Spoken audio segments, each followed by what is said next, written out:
Hey, hello everyone. Welcome to another ACM seminar series. So today we are very happy to have Sung Soo Choi, the CEO of a Meta Computing company, and he got his PhD from PulseTech in physics, and he's going to talk about the very interesting works he's doing in his company. So let's give a warm welcome to Dr. Choi.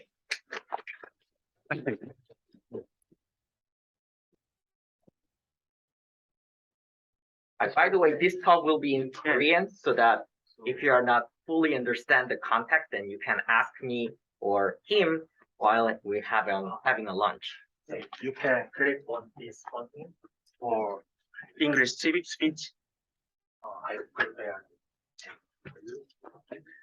And this talk is going to be proceeded in Korean. So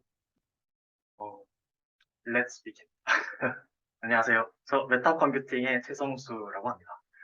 오늘 이 자리에 초대해 주셔서 너무 감사하고요. 좀 수학이 이제 우리 디지털 혁명 시대라고 하죠. 여기서 이제 수학이 왜 중요한가에 대해서 이제 사람들이 이제 좀 그 중요성에 대해서 좀 더 이제 좀 생각을 많이 해줬으면 하는 바람이 계속 있었는데요. 최근에 허준일 교수님께서 필즈상을 수상하시면서 좀 그런 힘이 더 실리는 느낌이 있어요. 그래가지고 이제 허준일 교수님을 종종 소환을 드릴 텐데요. 그래서 이제 호 교수님께서도 관계를 짓는 것에 관해서 굉장히 이제 중요하게 말씀하신 것처럼 저도 조금 그런 관점에서 저희가 했던 일들을 한번 쭉 돌아보도록 할 예정입니다.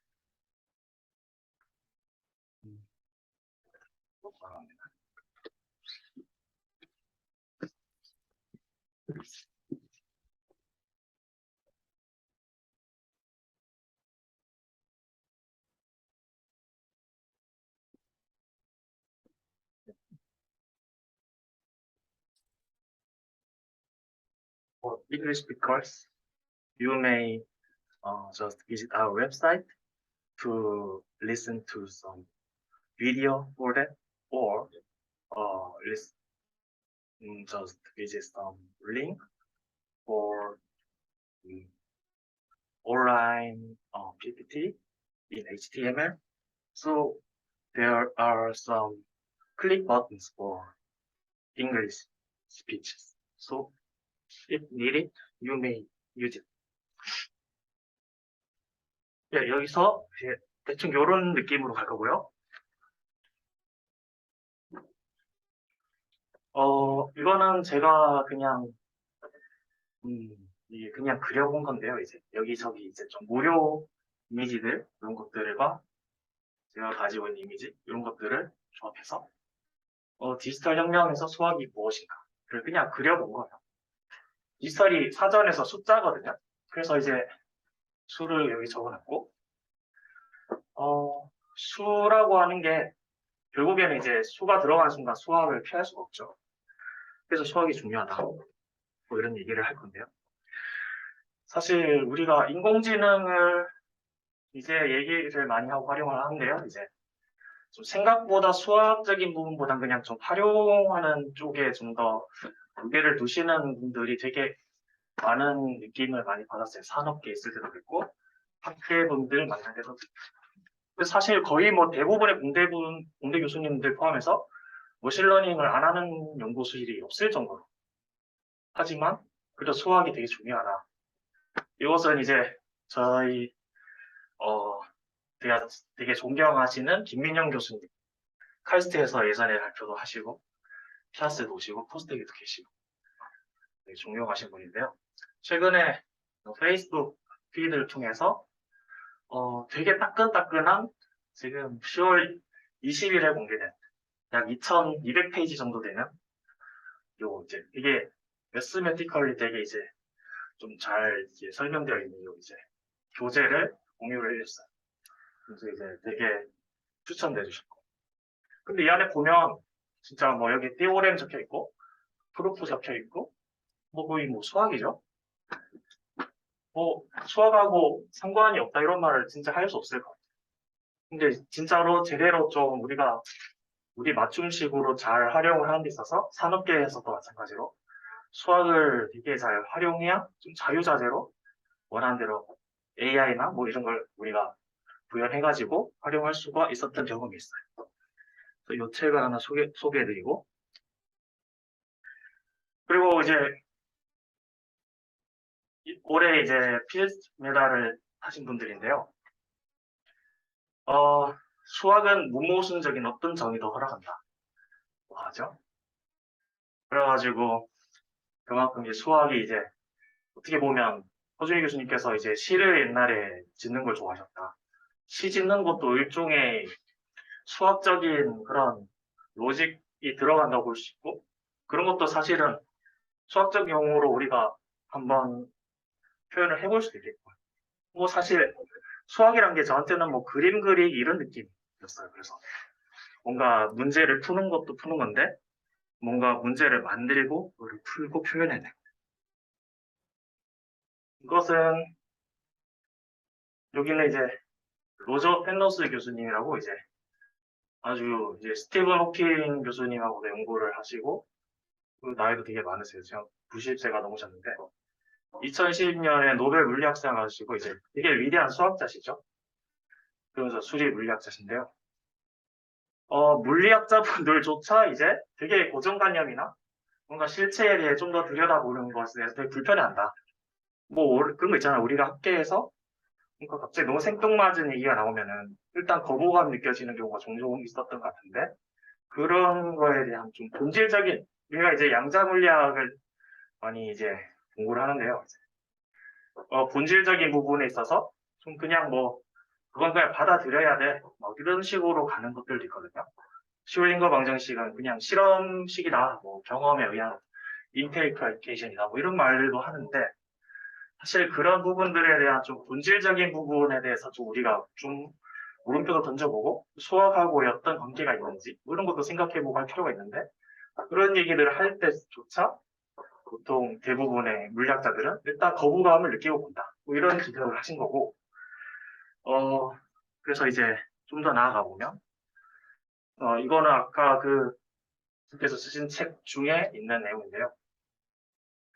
뭐 간단하게 말해서 일단 저희 물리학자들이 좀, 그래요. 이제 복소수하고 실수를 놓고 보면은 우리는 이제 물리학자들은 대체로 이제 복소수는 그냥 계산을 위한 도구일 뿐이야. 뭐 이렇게 생각하시는 분들도 옛날에 이제 유명하신 물리학자들 포함해서 많이 계셨고, 지금도 그렇게 생각하시는 분들도 많고, 실수는 좀 우리 현실에 맞는 그런 거고, 이제 복소수는 좀 뭔가 우리 현실하고 좀 동떨어진 뭔가 좀 이상한 신기한 것이다.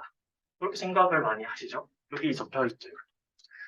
그런데 이제 사실은 수학적 관점에서는 뭐 그런 건 절대 아니다. 오히려 복소수가 더 자연스럽다. 그리고 사실 실수일이랑 복소수일은 다르죠. 그거를 거의 뭐 똑같이 생각하다가 좀 수학적인 어떤 배리어에 막혀가지고 좀 혼란의 경우죠. 사실은 그런 복소수라는 걸 잘 받아들였을 땐 별 문제가 없거든요. 그런 일들이 있는데요. 그래서 이제 물리학자들 분들께서 좀 보면 좀 저도 물리학자긴 하지만 이제 현실과 이제 우리 머릿속에 생각하는, 그러니까 이제 머릿속에 있는 거랑 현실에 있는 거를 자꾸 1대1로 매칭해야지 되고 뭐 뭔가 그런 강박 같은 게 있는 것 같아요. 그래서 그 1대1로 연결이 안 되면 좀 의미가 없는 걸로 해보고 싶고, 그래서 뭐 관측이 안 되는 거는 좀 물리적으로 의미가 없다 뭐 이런 얘기도 하는 분들도 계시고, 그래서 관측되는 게 존재고 뭐 이렇게 하면서 뭐 얘기를 하시는데, 사실 우리 플래토의 이제 그 이상 머릿속에서 생각할 때는 그 이제 땅바닥에 그려놓은 원이랑 우리가 생각하는 원은 또 글은 이제 같아질 수는 없잖아요. 그런 것처럼 사실은 현실하고 좀 실제 현상하고 너무 이제 1대1로 하려는 그런 노력에 대해서 좀 얘기를 해주시고 있어요. 좀 사실은 좀 너무 그렇게까지 할 필요가 없는데, 그래서 관심 있으신 분들께서는 이 책을 한번 좀, 이게 챕터 34인데요. 이제 이쪽을 한번 살펴보실 수 있고요. 그래서 이제 중요한 게 이제 사실 물리학과에서 다루는 교과서에 이게 잘 안 나와 있는 게 좀 저도 좀 많이 아쉽긴 했는데요. 수학의 기본 정리라는 게 사실 되게 거의 뭐 제일 중요하다고 볼 수 있는데 신기하게 저희 교과서에 이런 게 잘 안 적혀 있더라고요. 그래도 아까 로저 펜로즈 교수님 책에 보면 이제 수학적인 디스크립션 되게 잘 되어 있는데 앞에 보면 거의 요거부터 나오거든요. 이게 되게 중요한 거죠, 이제. 사실 우리가 대수학의 기본 정리라는 게 이제 옛날에 뭐 가우스가 이제 1799년에 이제 처음으로 이제 딱 증량을 이제 하는 그 키를 딱 잡아서 이제 더 발전시켜 나갔는데 그 당시에 거의 뭐 리만 가설이었죠. 이게 거의 맞는 것 같은데 이제 증명이 안 되니까. 근데 가우스 할아버지께서 이제 증명을 해주셨죠. 그래서 뭐 사실 이게 되게 중요한 거는 또 밑에 보시다시피 이제 우리 선형대 수학의 이제 고유값을 찾는 문제. 이게 사실 요 다항식 푸는 거잖아요. 맞죠? 요 제로를 푸는 거죠. 어, 특성 방정식에 이제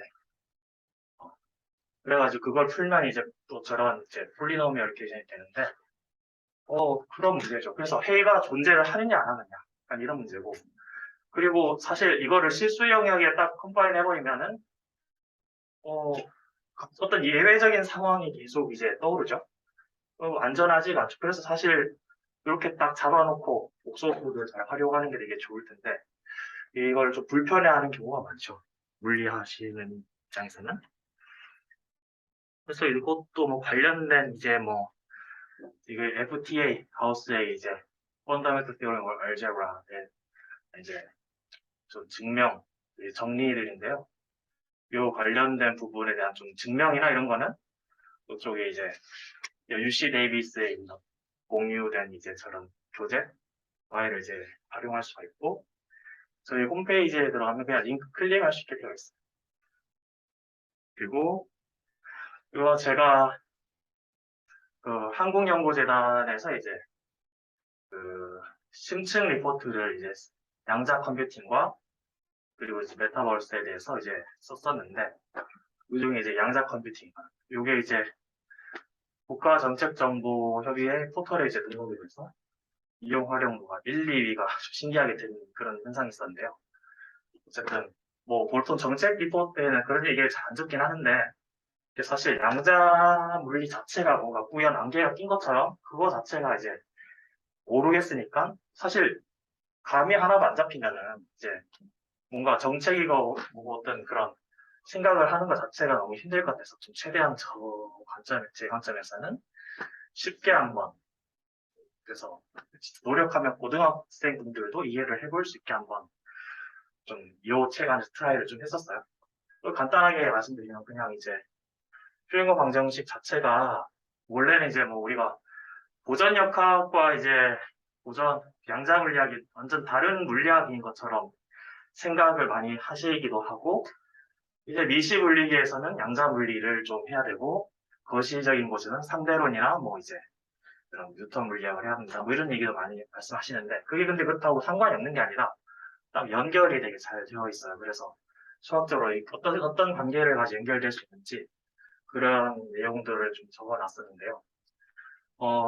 우선 요런 거는 이제 그냥 이렇게 교과서적인 내용이죠. 그리고 요거는 뭐 교과서하고 약간은 다르게 정리를 하긴 했는데 그래도 뭐 문의를 전개한 데 있어서 문제는 없을 정도고요. 그리고 우리가 잘 알려져 있는 거는 이제 상대론에서 이제 고전역학으로 클래시컬 리미스로 이제 분사될 수 있는 것도 우리가 잘 알려져 있는데 지금 보면 이런 느낌으로 이제 우리가 클래시컬 피직스를 좀 뭔가 이제 입자가 이제 파동이기도 하다 이런 입자임에서 파동이다 뭐 이제 아인슈타인의 광전 효과 이 중학교 고등학교 때 실험들과 뭐 그런 현대 물리적 여러 발견들에 의해서 입자이기도 하고 파동이기도 하다. 그럼 파동은 논로컬하니까 어느 한 로컬 포인트에 대해서 어떤 물리량을 정의할 수 없으니 확률적으로 할 수밖에 없게 되고 그렇게 되면 이제 우리가 예전에 했던 그 파동함수라는 개념을 좀 끌고 와서 이건 물 입자에서 파동이니까 파동함수를 쓸 수밖에 없죠. 그러다 보면 이제 좀 확률적 해석을 할 수밖에 없는 상황이 오는데 뭐 이게 수학적 구조적으로 쭉 따지다 보면은 결국에는 요렇게 이제 확률적 기대값을 찾는 문제가 이제 좀 셀프 어드조인트한 우리가 이런 문제를 다루기도 하고 그래서 결국 고유치를 찾는 문제가 된 거예요. 아이겐 프로블럼이 된 거죠. 그래서 이런 에널로지를 가지고 뭐 일반 상대론으로 이제 우리가 뭐 바로 볼 수 있는 도전도 해볼 수 있는데 사실 여기는 좀 힘든 게 좀 해보시면 아는데 이제 되게 뭐 그 논리니어한 게 막 들어가요. 그래가지고 똑같이 뭘 하려고 하면 계속 그 논리얼리티 문제 때문에 수식 전개 자체가 되게 어렵거든요. 근데 그래도 뭐 여기서 좀 클래시컬 리밋 쪽을 취해서 이런 모양으로 바꿔가면 특수한 케이스에 대해서는 이렇게 이제 양자 물리학의 어떤 관계 이런 것들을 좀 이제 얻어낼 수 있는 그런 실마리들을 볼 수가 있는 거죠. 질문이 있는데요. 네. 인트로덕션에서 무슨 말을 하고 싶은지 저 잘 모르겠거든요. 아, 예, 예. 수학 이론이며 온갖 많은 이론들을 많이 소개해 주시는데 혹시 뭐 한마디로 아. 인트로덕션에서 하고 싶은 말이 뭔지를 요약해 주실 수 있나요? 혹시? 일단 인트로덕션에서 이제 제가 말씀드리고 싶은 거는 그 이런 아까 주제 자체가 어떤 관계잖아요.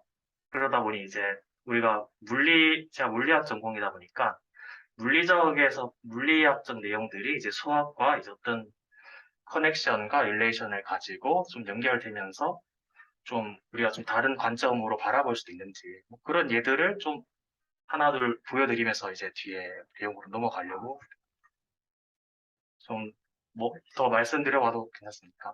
예, 예. 그러면은 일단 더 자세한 내용은 요 이제 제 책 그 발간된 거를 좀 보시면 될 것 같은데요.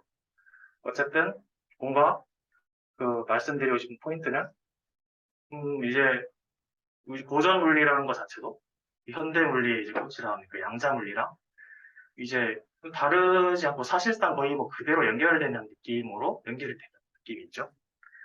이게 이론적으로도 보일 수가 있는데요. 좀 더 이제 우리가 이런 거는 그렇게 많이 얘기하지 않도록 할게요.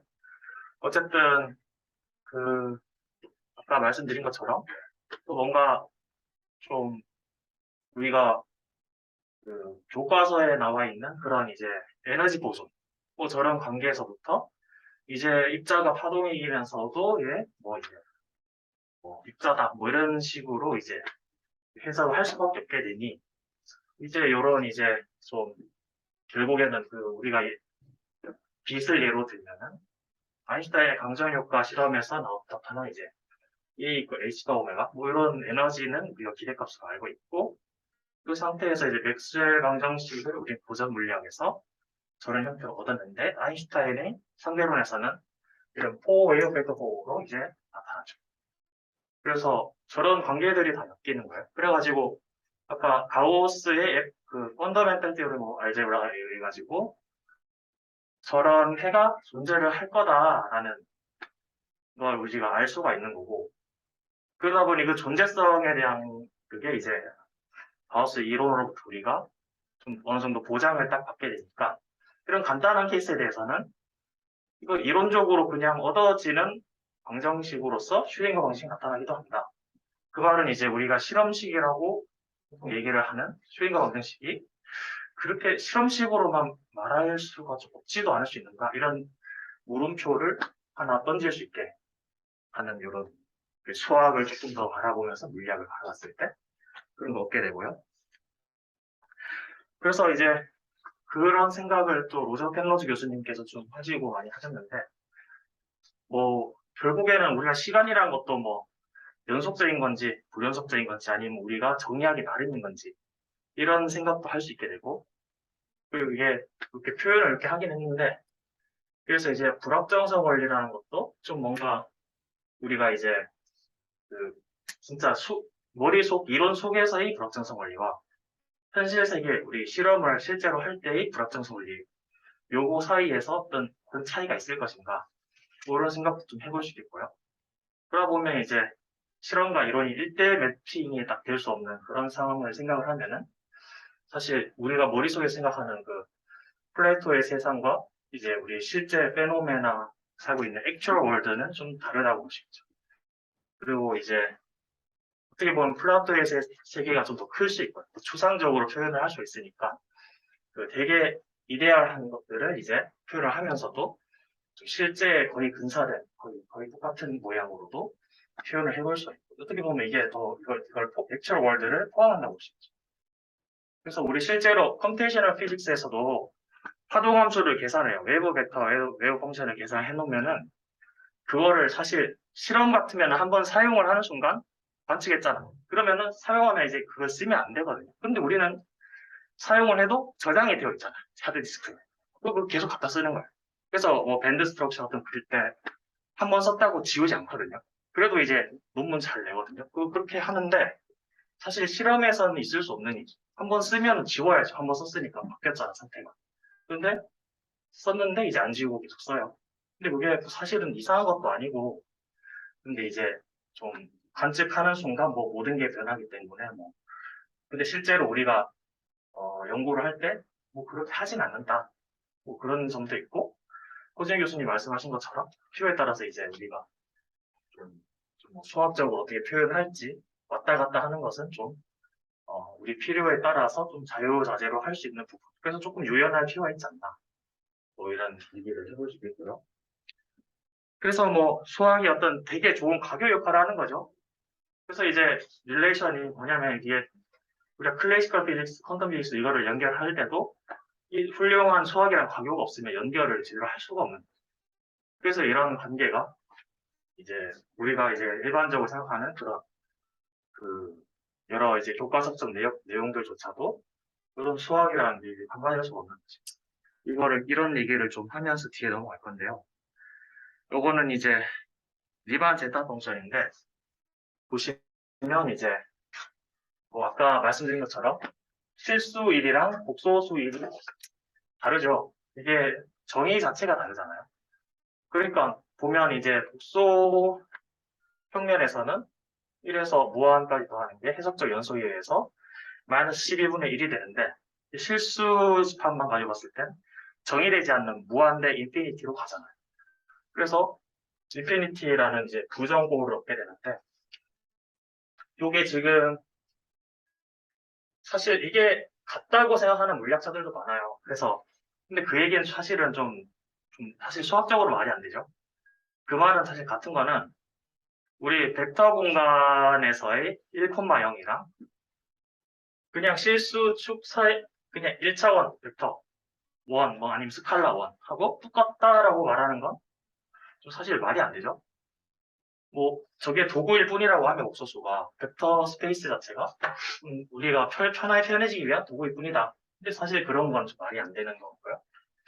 그래서 일단 리만 제타 펑션 같은 경우에도 이런 우리가 이제 복소수 같은 게 좀 실제 이제 우리가 그 좀 뭔가 좀 고정관념 같은 거를 조금 이제 버릴 수 있는 생각을 해줄 수 있는 그런 어떤 점들을 가지고 있는 그래서 좀 소개를 같이 해놨고요. 그래서 아까 경계와 관계 얘기를 계속 하는데요. 또 제가 대학원 때 처음에 좀 한번 그거 좀 시도를 그냥 해보다가 이제 저는 이제 물리과니까 이런 걸 많이 하진 않았는데요. 그래도 이제 물리 쪽을 하다 보니까 이제 수리물리적 관점에서 리만 제타 펑션을 한번 전개를 해본 거예요. 아까 전에 그 해석적 연속골의 리만 제타 펑션을 이렇게 이제 그냥 전개를 해보면 르장들 폴리노미얼 꼴로 전개가 이제 딱 되는 걸 알 수가 있어요. 그래가지고 그냥 이제 저는 나이블리 그냥 요 범위를 정의역을 그냥 예를 들어가지고 비자명 근들로 딱 이제 컴파인을 시키고 그 컴파인된 집합이 덴스하게 되는지를 보고 덴스하니까 그리고 이제 그런 특성들 때문에 적분할 수 있는 그런 가능성이 생기고 그래서 이제 양변을 적분을 했을 때 저희가 이제 르장드르 폴리노미얼 자체가 이제 우리가 적분하면은 뭐 그냥 0이 되고 1이 되고 뭐 이런 오소고널리티들을 가지고 그러다 보면은 아까 전에 말씀드렸던 요 시그마라는 게 어떤 t에 의해서 그 올디네이트에 의해서 변한 함수라고 우리가 봤을 때는 이게 이거랑 이거랑 어떤 릴레이션이 있다고 보면은, 어, 요거랑 뭐 어떤 관계가 있겠죠? T에 의한 관계가 있겠죠? 근데 이게 없을 수도 있잖아요. 그래서 우리가 없다고 했을 때는, 그래서 이걸 그냥 콘스턴트로 두면은, 요 결과, 이제 B가 항상 제로라는 결과가 나오죠. 요게, 여기 콘스턴트니까, 요게 콘스턴트고, 그래서 이거 적분은 항상 0이고, 그런데 그 역도 성립하는지를 한번 보면은, 사실은, 예, 저는 뭐 계산했을 때 여기 성립하는 것 같은데, 어, 그러면은 불만 확실히 맞는 건데, 제가 그렇게 말하기는 좀 너무 무섭고, 일단 대학원 때 이런 걸 좀 해봤어요. 그래가지고, 뭔가 맞는 것 같다 하고 넘어갔는데요. 일단 여기서도 이제 우리가 생각할 수 있는 건 좀 수리 물리학적인 관점에서 이제 다른 방향에서 이제 그 수학의 문제, 중요한 문제를 풀어가는 거죠. 제가 그렇게 틀리지 않았으면 좋겠긴 하겠는데, 근데 이제까지 잘 안 풀리고 있는 건 뭐 다른 이유가 있지 않을까 저는 개인적으로 생각을 하는데, 어쨌든 전 뭐 대학원 1학년 때 되게 순수한 마음에 한번 해본 거예요. 그리고 이제 이런 걸 많이 하진 않았고, 실제로는 계산을 줄이는 거에 관심이 좀 많았어요. 그래서 계산을 우리가 어떻게 줄이냐.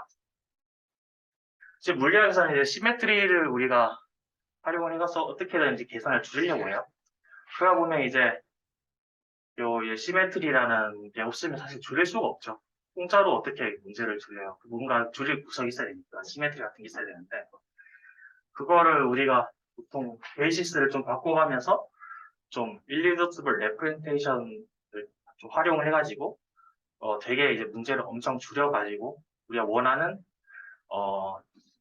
상태에서의 어떤 그 CEO 에너지. 죄송한데 저희가 톡이 50분 톡인데 지금 25분 동안 인트로덕션을 하셔가지고 빠르게 하겠습니다. 네. 예.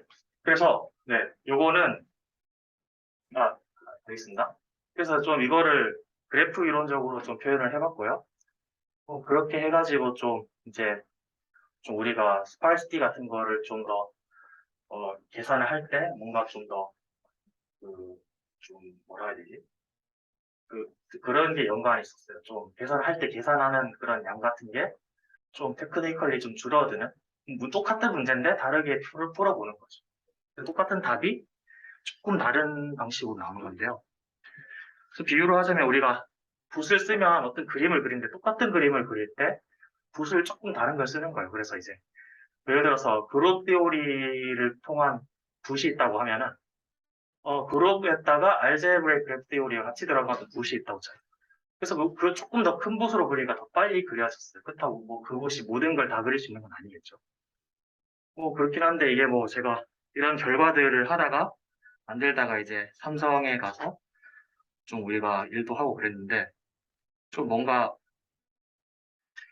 혹시 필요하신 분들 있을 것 같아서 이런 것들도 있다라고 이제 말씀드리고 결국에는 우리가 문제를 어떻게 잘 디스크립션 하느냐 그래서 이제 근사적인 방법이든 아니면 정확하게 풀려고 하든 이제 표현하는 방법이나 이런 거에 따라서 계산량이 많이 달라질 수 있고 때로는 이게 근사적인 것 같은데도 되게 수치적으로 정확한 해를 보여주기도 하거든요. 그래서 뭐 관심 있으시면 이런 걸 한번 찾아보실 수 있는데요. 이제 제가 딱 입학을 대학원 때 2011년에 하자마자 그때 저희 연구실 안에서도 뭐 이제 외국인 박사님 분들이 이런 거를 하고 계신 분들이 있었고 우리나라에서 그렇게 많이 하진 않았던 것 같은데 그래서 세계적으로는 좀 계산을 어떻게든 많이 줄여보려고 좀 익스포넨셜한 스케일의 비고를 나타내는 계산 문제를 폴리노미얼한 수준으로 줄인다든가 이런 시도가 많았어요. 그래서 요즘에도 계속 저런 연구가 진행되고 있고 그리고 이게 매스메티컬리 이제 데이터 스파스 어프로시메이션이라고 이제 교재에 나와 있는데요. 이제 물리학에서는 텐서 네트워크라는 얘기를 많이 하죠. 그래서 이런 게 있다는 거 말씀드리고 그건 제가 회사에서 일을 한 건데요. 이게 좀 보시면 회사에서 뭐 이런 여러 가지 일들을 하는데 뭐 사실은 보통 한 분야만 전문적으로 하시는 분들 많잖아요. 근데 뭐 저희는 필요에 따라서 뭐 다 하는 거죠. 만들고 다 닥친 대로 하는데. 그런데 사실 좀 저는 수학이 여기서 좀 도움이 많이 됐어요. 왜 그러냐면은 이제 뭐 좀 그런 쪽으로 좀 많이 연구할 때 논문을 많이 내고 하는 데 큰 도움이 되진 않았던 것 같은데 이제 어려움들이 있더라고요. 그런데 실제로는 그렇게 생각을 하던 과정들이 좀 저 나름대로의 스타일로 좀 머신러닝을 좀 자유자재로 뭔가 좀 제 스타일대로 활용할 수 있게 도움을 많이 줬던 것 같아요. 그래서 되게 좋은 도구가 됐고, 그러다 보니 좀, 그 회사에서는 사실 이게 어떤 소타라는 게 여기 함정에 많이 빠져요. 교수님들조차도. 제가 몇 번 봤는데, 그 사실은 소타가 아닐 수 있죠. 구글이 모든 AI 기술을 내진 공개하진 않을 것 같아요. 삼성 걸 검색해도 나오진 않아요. 그래서 그 진짜 중요한 기술이나 우리가 다른 회사와 이제 경쟁과 차별을 만들어낼 수 있는 그게 되려면 진짜 중요한 건 특허로도 안 돼요. 저도 한번 겪었는데 말씀드리니까 안 된다고. 이게 왜 그러냐면 특허를 내도 다른 회사가 볼 수가 있잖아요. 그러면 이제 그 아이디어를 다른 회사 써도 우리가 그 사람들이 쓰는지 안 쓰는지 알 수가 없어요.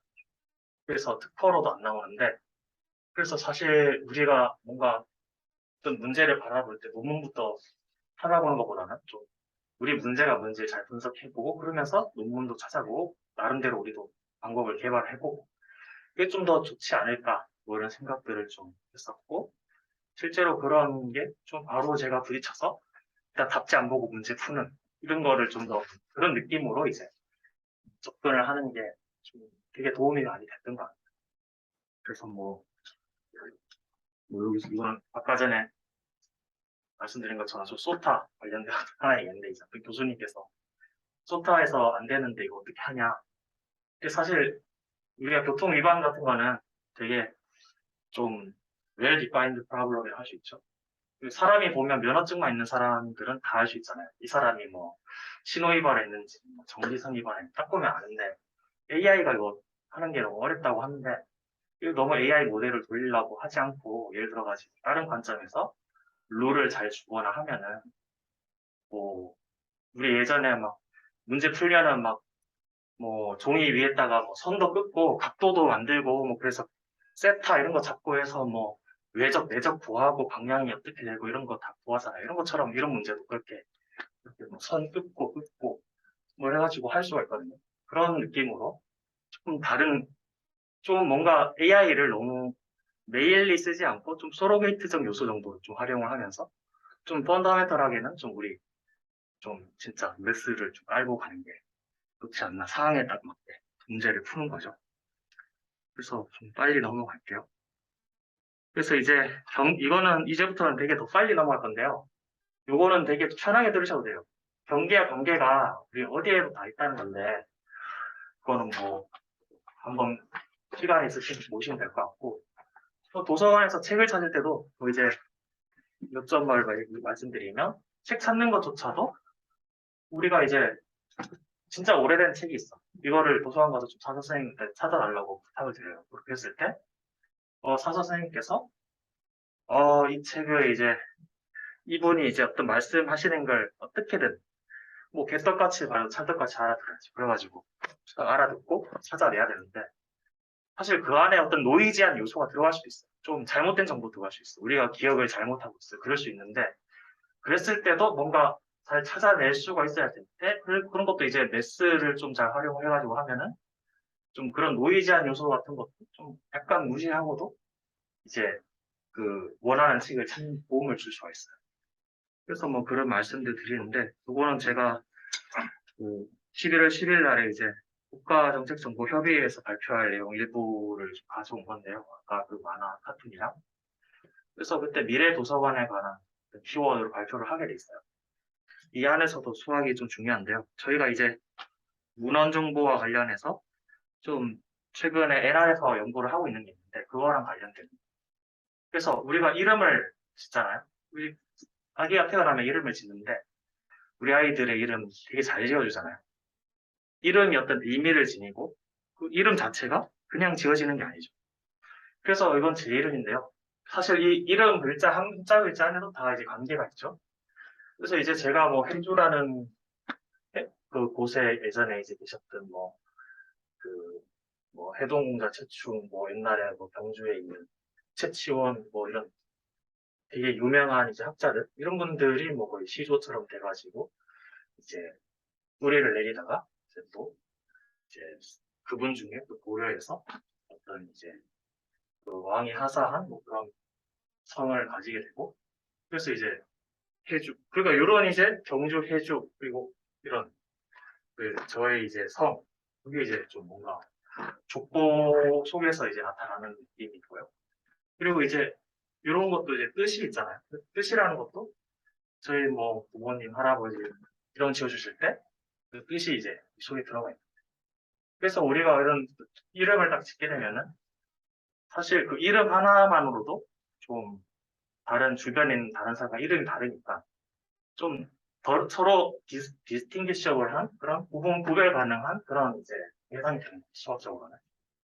그래서 그런 경계를 지어줘야 관계가 있는 거고, 경계가 없으면 너와 내가 없잖아요. 그러면 이제 경계가 없으면 너와 내가 다를 게 없으니까 그 경계 지어주고 그 다음에 관계도 지어주고 이런 걸 이제 해 나가는 것 같다, 수학에서. 그래서 도서관이 보면은 이런 걸 사전을 다 찾아보면 도서관은 문헌 정보를 이제 우리가 다루는 곳인데 혁명이란 건 어떤 엄청난 근본적인 발전을 말하는 거죠. 이게 좀 핵심인 것 같은데요. 디지털 혁명이라면 수잖아요. 결국에는 수인데 이 정보를 이제 우리가 수의 관점에서 볼 수가 있다는 건데 정보가 사실 우리 일상에 엄청나게 많잖아요. 이걸 어떻게 디지털라이즈 할 것인가. 그럼 이게 정보는 지식이고 지식은 어떤 대상과 연관이 되고 대상은 표상될 수 있고 그리고 표상화되는 거, 레프렌테이션 이제 형상화, 구체화, 추상화 이런 게 되는 그런 식으로 연결되어 있는데 결국에는 우리가 미래 도서관이라는 것도 생각해 보면은 결국엔 정보를 수학적으로 어떻게 상상화를 잘 해서 약속을 잘 해가지고 이제 그거를 머신러닝을 쓰던 우리가 수학적인 어떤 알고리즘을 짜든 뭘 하든 표현을 잘해서 코딩을 잘해서 이제 걔네들이 우리가 모르는 정보들도 좀 찾아줄 수 있는 그런 기준 같은 것도 만들어주고 예, 모든 것들이 관계랑 경계가 명확하지 않은 것들도 많잖아요. 그러니까요. 그래서 그래서 어떻게 핸들하시나요? 그래서 경계와 관계가 명확하지 않기 때문에 우리는 좀 더 힘들 수 있는데 그런 것조차도 좀 우리 나름대로 경계와 관계들을 만들어서 그 속에서 이제 우리가 시뮬레이션을 해본다든가 코딩을 해서 이제 좀 뭔가 연산들을 해본다든가 그러면 그 안에서 또 패턴들이 나타나는 경우가 많잖아요. 그런 패턴들을 보면서 우리가 힌트를 얻는 그래서 우리가 사실 뭘 알고 싶어 하는지 모를 수도 있어요. 우리 일상에는 이런 되게 경계와 관계에 관한 문제가 많은데 심지어 이런 우리가 말한 그 사전 속 단어조차도 이런 디지털 트리 형태로 형상화가 되고요. 이 그래프 세오리하고도 연결이 되어 있죠. 그리고 우리의 기후도 이 슈퍼컴퓨팅 이런 거 하는 것도 사실은 너무 오묘하게 쓰면은 기후 온난화에 영향이 있잖아요. 환경하고도 이렇게 관계가 서로 있는 거죠. 그리고 얘네들 보면 우리 에너지 쓸 때 대부분은 이제 아직 화석연료에서 많이 벗어나지 못하고 있어요. 그렇기 때문에 당연히 지구 온난화하고 연관이 되니까 컴퓨팅 자원 아껴야 환경을 이제 보호하는 거다. 그래서 좀 똑똑하게 해야 되는데 막 그냥 데이터 때려갖고 막 돌리고 이런 거 너무 하면 좀 자연 환경에 안 좋을 수 있다 이런 거죠. 그래서 이제 이거 조준희 교수님께서 강의를 하셨던 부분에서 이제 분야 사이의 경계를 넘나드는 거 그런 거는 이제 우리가 좀 열린 마음으로 좀 해볼 수 있는 도전이 중요하고 모든 시도가 중요하다 하셨죠. 그래서 이런 건 아주 시간 있을 때 한번 보시고 안 보셨던 분이나 체스 말도 이거를 그냥 풀려고 하면은 백마 흑마를 서로 옮기는 게 엄청 힘든 문제죠. 그런데 여기서 이제 그 말과 칸 사이의 어떤 관계만 잘 알아봤을 때는 이 문제가 이렇게 이제 되게 직관적인 어떤 기하적인 문제로 바뀌는 거죠. 그래서 이거 정답지 한번 만들어 봤는데요. 이렇게 풀면은 그냥 금방 풀리는 문제인데 이거를 문제를 안 바꾸고 나면은 쉽게 안 풀리죠. 그래서 네, 빠르게 넘어가 보면 제1 원리인데요. 물리학에서도 많이 펄트 프린시플스라는 형태가 많이 나오는데요. 펄트 프린시플 시뮬레이션이라고 하거든요. 우리가 원자나 아토메나 분자 이런 분포만 봐도 그거를 가지고 그 정보를 딱 넣고 이제 뭔가 시뮬레이션을 하면 어떤 이케이션 아래서 그러면 어떤 웨이브 벡터 같은 게 이제 얻어지고 그럼 그거 가지고 이제 에너지나 뭐 여러 가지 정보들을 얻게 됩니다.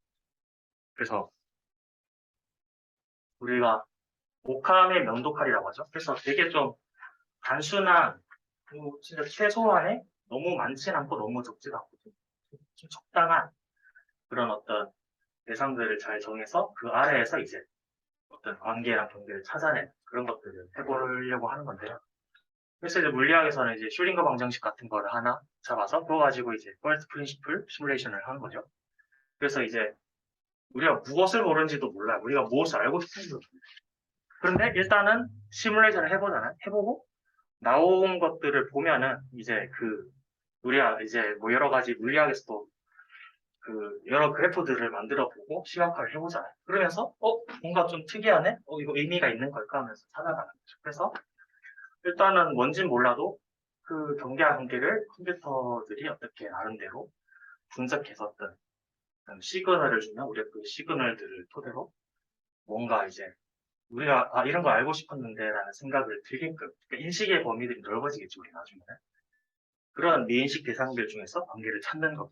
네, 예. 질문이 있는데 만약에 컴퓨터 알고리즘이 사실 어떻게 돌아가는지를 모르고 그냥 받아들인다면은 그거를 디자인한 사람이 가지고 있던 어떤 바이아스를 넣어서 나온 데이터를 갖고 해석하기 때문에 잘못된 결론과 관계를 짓는 오류를 범할 수도 있지 않나요? 뭐 그런 경우는 뭐 언제나 나올 수 있는 거죠. 그러면 그거를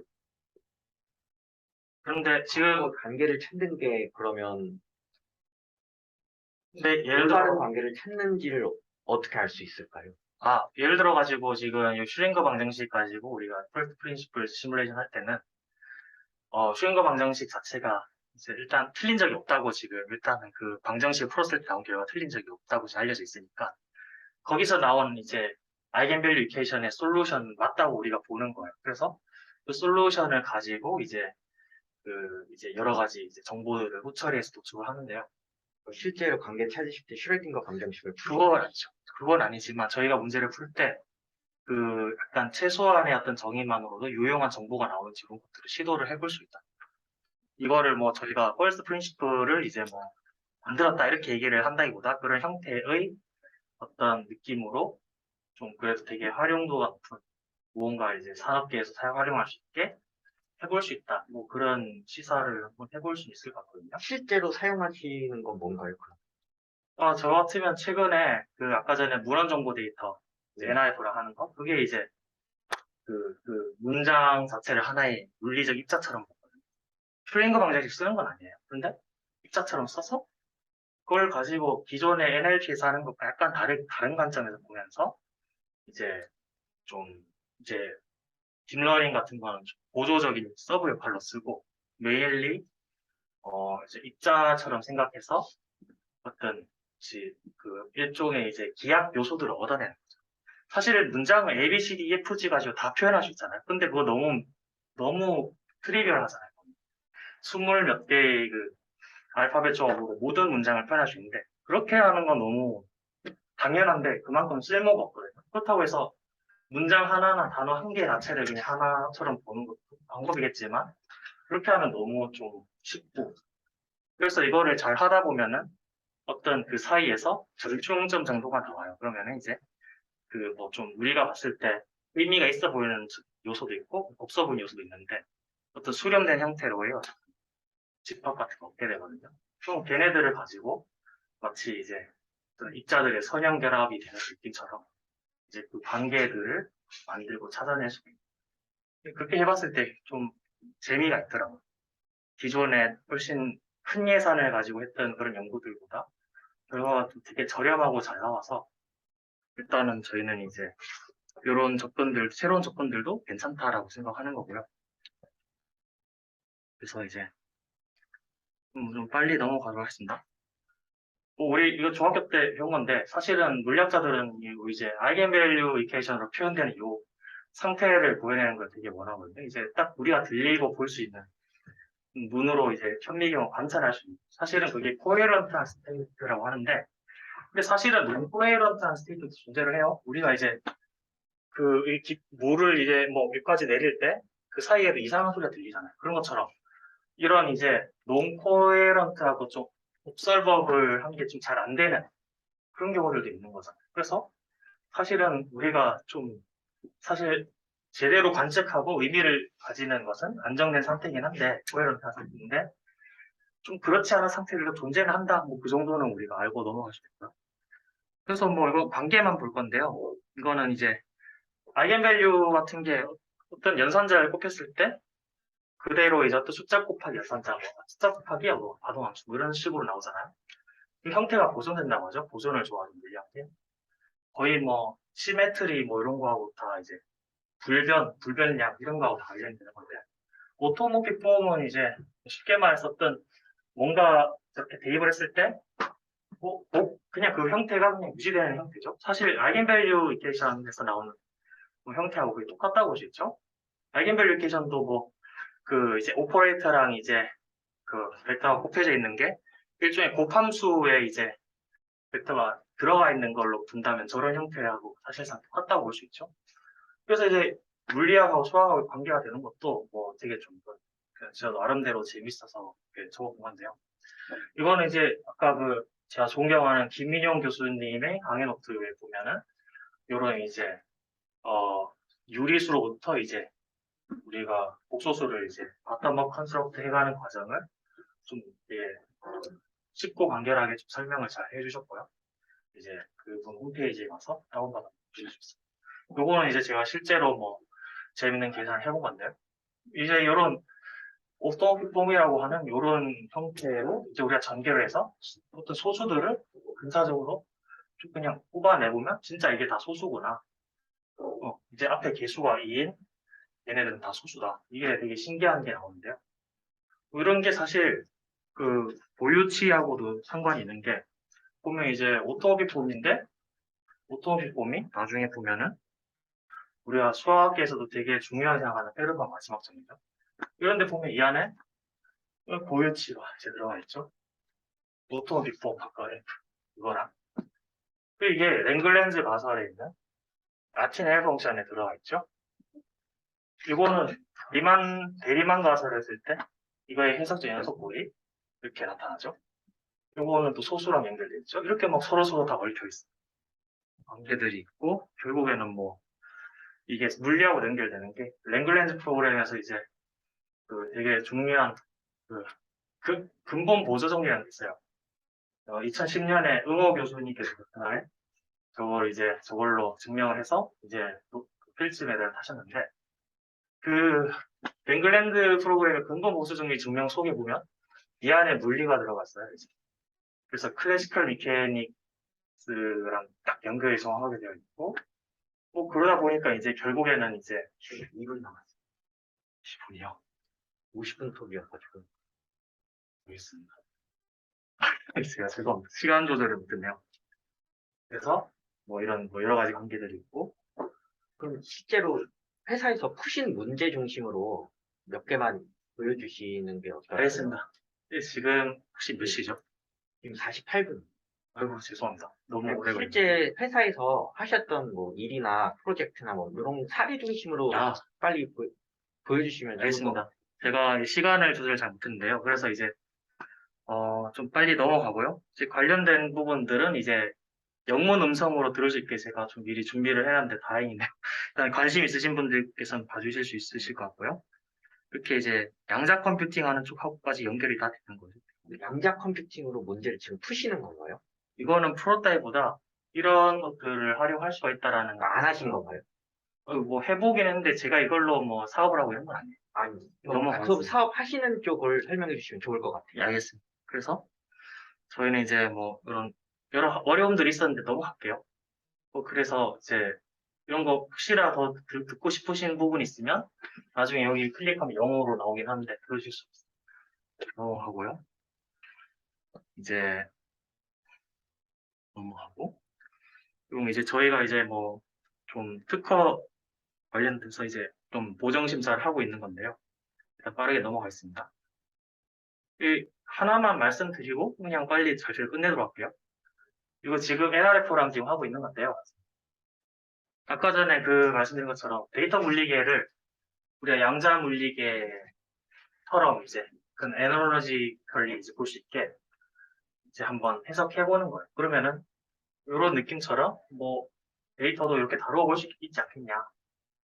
해보니까 뭐 이런 비슷하게 해볼 수 있더라고. 그래가지고 뭔가 더 쪼갤 수 없는 기하 표현 같은 것들을 얻어내요. 그래서 뭐 ABCD들을 재료로 쓰면 너무 좀 그러니까 그렇다고 뭐 단어나 문장 뭐 구절 중심으로 하는 것도 좀 덩어리가 큰 것 같고 그 사이에 무엇인가 ABCD까지는 아니지만 좀 그래도 뭐 좀 더 조금만 더 복잡한 근데 그렇다고 너무 많지는 않은 그런 기하 표현을 만들어서 활용을 하죠. 관련된 특허를 좀 준비하고 있고요. 그리고 그래서 뭐 여러 가지 우리가 제가 두리뭉실하게 한 말씀 드릴 수밖에 없어요. 그래서 좀 뭘 찾을지 우리가 모른다 했잖아요. 뭘 찾고 싶은지도 모르고. 그러니까 수학적으로 우리가 막 만들어 보는 거예요. 여러 얽힘과 중첩 관계를 만들어 보는 거죠. 여기서 말씀드린 분은 이제 그룹 테오리의 분은 아니에요. 그래서 우리가 뽑아보면 뭐 원래 이제 그 기존의 정보에서 미래 유망 기술 같은 거 찾을 땐 이런 걸 찾기 원했어요. 그런데 저희는 이제 이런 것들이 다 나와요. 근데 이제 컴퓨팅 자원은 훨씬 적죠. 그래가지고 이제 이런 걸 보니까 우리가 이런 게 좀 재밌을 것 같네 이렇게 찝어서 볼 수도 있고요. 그 간의 어떤 콜레이션 같은 것도 볼 수가 있고 그래서 뭐 그냥 간단하게 뭐 어떤 NSF 선정 과제 같은 걸 뽑아보면 아까 전에 그 타입 10에 해당하는 것 중에서 뭐 특정 패턴 뭐 14번인가요? 그래가지고 딱 보면은 이렇게 갑자기 딱 피크가 나오죠. 우리가 이제 코비드 19이라는 걸 뭔지 몰라도 뭐 그때 그런 사건이 있었던 것 같더라 해가지고 그런 걸 이제 우리가 찾아볼 수가 있죠. 이런 패턴들을 보고. 그래서 딱 찾아봤더니 이런 연구가 있고 이런 연구는 이러한 뭐 이제 멀티 월 스프레지스가 있고 그리고 이제 그것과 관련된 다른 그룹들 그리고 그룹 간의 시밀러리티 뭐 이런 것들을 얻어낼 수가 있어요. 그래서 그 연결 지도 같은 게 나오는데 이거는 이제 키스트에서 한 연구인데 여기서도 무슨 베이십 몇 개인가 그 유망 기술 주셨어요. 이게 코로나 관련된 거 그런 거 나오고. 근데 여기는 이제 딥러닝 기반으로 하셨고 저희는 딥러닝이 기반은 아니고 딥러닝은 들어가는데 보조 수단으로 들어가요. 그리고 이제 뭐 이런 식으로 다른 형태의 패턴들도 얻어낼 수 있어요. 그럼 걔네들은 어떤 과제를 있고 걔네들의 예산 규모가 어떻게 되고 뭐 여러 가지 정보를 다 얻어낼 수가 있죠. 이거는 이제 국가 과제인데 이거 공개를 하면 안 된다 그래서 일단 공개를 잘 안 했는데 좀 제 생각엔 특히 결과가 더 가성비가 훨씬 더 좋은 것 같긴 한데요. 어쨌든 뭐 좀 재밌게 나오더라. 좀 그렇게 좀 우리가 모르는 경계와 관계를 찾아보는 거죠. 좀 정의 같은 것들을 좀 새롭게 잘 해보고 그래서 뭐 여러 가지 시도들을 해볼 수 있는데 일단은 뭐 제가 상세한 거에 대해서 뭐 다 말씀드리긴 그렇지만 어쨌든 뭐 이렇게 우리가 좀 컴퓨터한테 맡겨서 뭐 어떤 여러 그룹이나 패턴이나 타입 분배들을 보면은 뭐 그렇게 말되지 않는 건 아니다. 여기도 보시면 뭐 이제 이 앞에 이제 뭐 시큐리티나 뭐 사이버 시큐리티 뭐 이쪽에 보면 뭐 픽스 보정, LHC, 뭐 퀀텀 컴퓨터, 뭐 디제스터 허리케인 이런 게 다 보면 최근에 갑자기 좀 각광을 받고 중요해진 그런 연구들에 대한 키워드들이 간단하게 처음에 몇 개만 빼봤는데도 말이 안 되는 것 같지는 않잖아요. 제가 일부러 막 걔네만 고른 건 아니고요. 몇 개를 이제 뽑아봤어요. 저런 느낌이 나오고요. 그래서 그냥 아까 했는 것처럼 우리가 분자들의 분포처럼 문장들의 분포 같이 어떤 문장들의 시스템이 있다고 하면 걔네들을 딱 넣고 뭔가 좀 돌려서 어떤 기압 요소들을 얻어내서 걔네들을 가지고 우리가 좀 후처리들을 잘 해가지고 결국에는 이제 좀 솔루션 같은 걸 얻어서 후처리들을 잘해서 마치 우리가 제이럴리 시뮬레이션 하는 것처럼 그런 느낌으로 이제 문헌 정보들을 처리해볼 수 있겠다. 뭐 그런 내용이고요. 넘어가겠습니다. 여기서 뭐 사실은 요 정도까지인 것 같고요. 좀 더 자세한 것은 저희 이제 홈페이지나 뭐 공개될 이제 뭐 다른 자료들을 통해서 이미 공개되어 있는 자료들도 있고요. 항공연구재단이나 뭐 국가정책지도 그런 걸 좀 참조해 주시면 되고요. 일단 저희 발표는 여기까지 마치도록 하겠습니다. 그래서 필요하시면 여기 나중에 뭐 이렇게 클릭해서 들을 수도 있고요. 그리고 인터넷에서 저희 홈페이지 들어간 피드를 들어가시면 이제 비디오로 되어 있는 형태랑 PDF 그리고 저렇게 이제 소리를 들을 수 있는 세 가지 버전이 있으니까 필요하시면 참조해 주시면 일단 여기서 마치겠습니다. Okay, let's thanks to Dr. Che for the and for the interest of time, we postponed the Q&A while having a lunch. So let's thanks again to the speaker.